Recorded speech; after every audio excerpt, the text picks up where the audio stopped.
Great. Well, the last time we caught up was Voodoo in New Orleans. How much of a whirlwind have things been since then? Yeah, it's been crazy. What was that, like a year? Almost a year ago, right? Yeah. Yeah, a lot of stuff's happened, all good. Just keeps building, keep putting out music.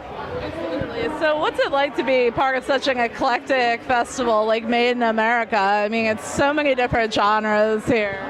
Yeah, it's cool. I'm just glad they had me, and there's a great crowd, and it's cool to represent electronic and hip hop, and feel like my style works pretty well at this festival because they've got so many different kinds of music, and I think a lot of the roots of what I do is what the people like here, so it seemed to work. Absolutely. So you have the West Coast EP on the way. What's going on with that? Yeah, it's coming out October 21st on Interscope, and it's working with a lot of rappers and trying to do like house and hip hop right now. That's my trip that I'm on. So it's been pretty good. What led to your decision to kind of go that route?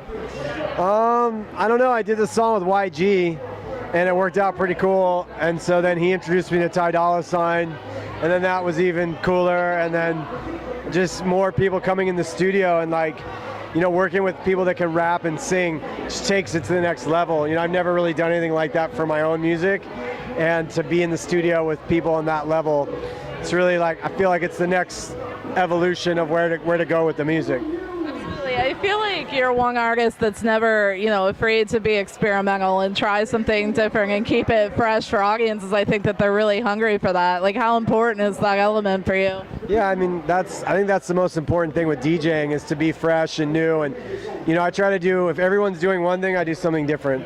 So I'm always trying to just do what I love. And for me, it's not like a race. It's not about how many records can I sell. It's just doing what I love to do, and if people like it, cool. If not, I like it and I'm happy. So that's what's important at the end of the day, right? Yeah, I love music, so that's what I'm doing.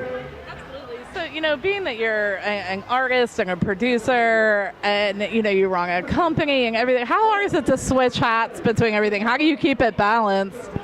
They all kind of go hand in hand. I think because I DJ and make music, it makes me a better festival promoter. And then, I understand what the artists are going through. So when they come to my event, I kind of know what the DJs need more, and I know what's important to artists like that. So they really, they work hand in hand.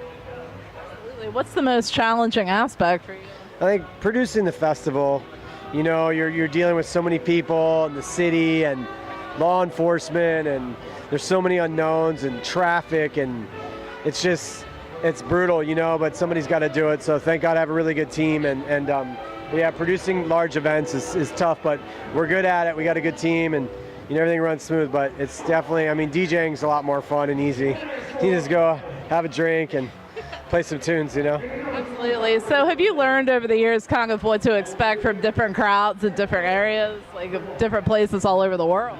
Kinda. I kind of learning how to play for different situations, but I always try to bring it to what I want to do. I don't really try to change my music to fit the crowd. I try to make them fit what I'm doing, but I have little tricks to ease them into it.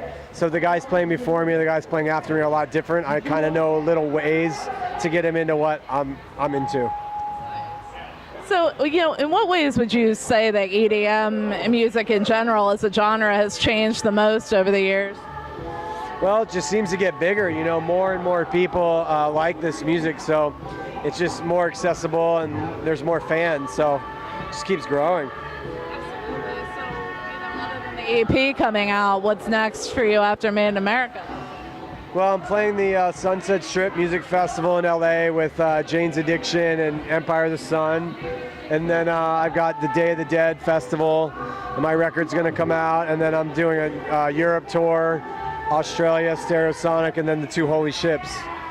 You're going to be busy, that's for sure. Yeah, and then start planning for Hard Summer 2015 and do it all over again and make an album. If there was one thing that you could change about the current state of the music industry, what would it be? There's not much I would change. I guess the one thing I would change is maybe the fans, purchasing music. I feel like there's a disconnect with the music that, people get music free now. And when I was a kid growing up, I always went and bought an album. And I think that taxes the record labels, and it makes it tough for the record labels to be in business and do their thing. So they got to figure that part of the business out. But other than that, I mean, everything else is great. I mean, just the fact that people like this music so much, it's great. You know, maybe it'll happen with the streaming. You know, they're saying they're trying to figure out ways to get more money to artists from the streaming.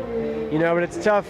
For me, I'm fortunate I have other businesses that I do, but for artists that are starting out, you know, it's important for them to be supported and to be able to create music and get paid for it.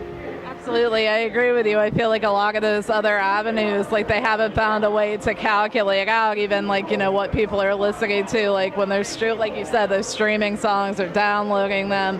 But I do miss albums overall as a whole, I think. Yeah, people are like, "Can I get your record?" I'm like, "Yeah, you can get. I don't know if I'll have one.